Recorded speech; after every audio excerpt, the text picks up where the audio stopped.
very important thing that you have to consider with filters and whether your filtration can be effective.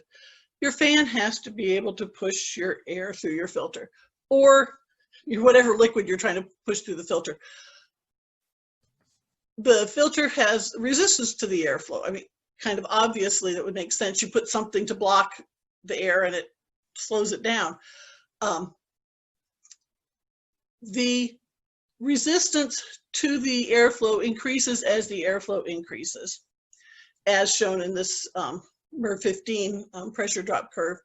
The curve is exponential. It curves up. You'll see that in some filters you will show a curved part. Some filters you just happen to capture a straight section of the curve when we test them. But basically, if you increase your airflow rate, you're going to increase your pressure drop unless you've unsealed the filter. And for most systems, if you have your filter sealed in, so the air is going through it, you're going to get increased in energy use when you increase the airflow. This is, you know, when you get into talking about energy, there's other things that can happen, but that's the basics.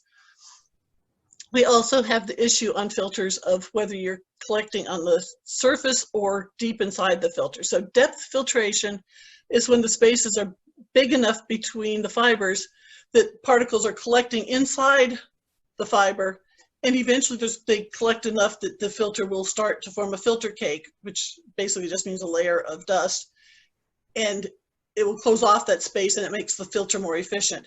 Surface filtration is filters that are built to have the filters collect on the surface specifically, which helps if you want to get the particles off the filter later. But it is a different mechanism and will cause different loading characteristics.